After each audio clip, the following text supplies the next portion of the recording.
ولسمشر غني د ملي تلویزیون سره مرکه کې څه وویل؟ ګرانو لیدونکو السلام علیکم. ولسمشر محمد اشرف غني وایي د دې لپاره چې اوږدمهال پلانونه ولرو اړتیا ده چې د نظام ثبات په جدي توګه حفظ شي څو د پلي تابه لپاره یې مخه خلاصه او شرایط برابر شي. نوموړی ټینګار کوي چې د نظام بقا او پایښت په هدف باید ځوان نسل د هیواد واګې په لاس کې واخلي او دا په ډاګه کړي چې د افغانستان ټول اقشار د نظام پایښت په ټینګار پلوی کوي. ولسمشر غني دا څرګندونې پرون پنجشنبې د شپې په ار کې د خپلواکۍ د سلمې کلیزې په مناسبت د نیمګړي سفر کې تر عنوان لاندې غونډه کې د افغانستان له ملي ټلویزیون سره د مرکې پر مهال وکړې. په دغه مرکه کې ولسمشر غني د غازي امان الله خان پر دوره حکومت ولۍ لاسته راوړنو او تېروتنو خبرې کولې. نوموړي د یادې مرکې پر مهال د افغانستان پر سیاسي، اقتصادي، فرهنګي او فکري خپلواکۍ هم ټینګار وکړ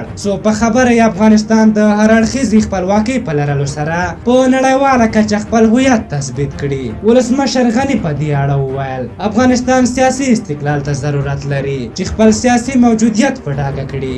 افغانستان فرهنګي استقلال ته ضرورت لري چې خپل فرهنګ ته پراختیا ورکړي او افغانستان هویتي استقلال ته ضرورت لري چې د نړۍ په کچه خپل هویت په ډاګه کړي. ولسمشر غني وایي غازي امان الله خان په هیواد کې د هر اړخیز مثبت بدلون د رامنځته کولو په اړه بیړه درلوده او په خبره یې هم دا بیړه وه چې د نوموړي او افغانستان دواړو په زیان تمامه شوه.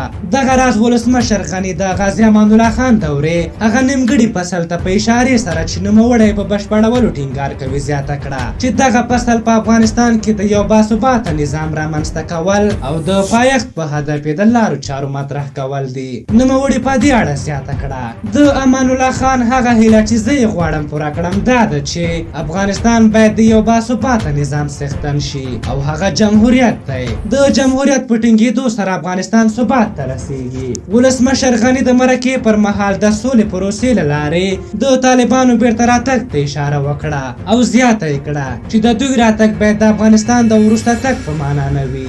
دغه راز نوموړي یو ځل بیا ټینګار وکړ چې افغانان او نړیواله ټولنه باید راتلونکي ولسمشریزې ټاکنې جدي ونیسي. پر ټاکنو یې ټینګار له دې کبله دی چې د جمهوري حقونو په اړه د خلکو د درک کچه لوړه شوې ده. په هر حال تاسو د ولسمشر غني د دغه خبرو په هکله څه نظر لرئ؟ خپل نظرونه مو راته په کومنټ کې ولیکئ. که زموږ ویډیو مو خوښه شوې وي ضروري لایک کړئ. تر بلې ویډیو مو په لویو بخښونکي خدای سپارم. د الله په امان.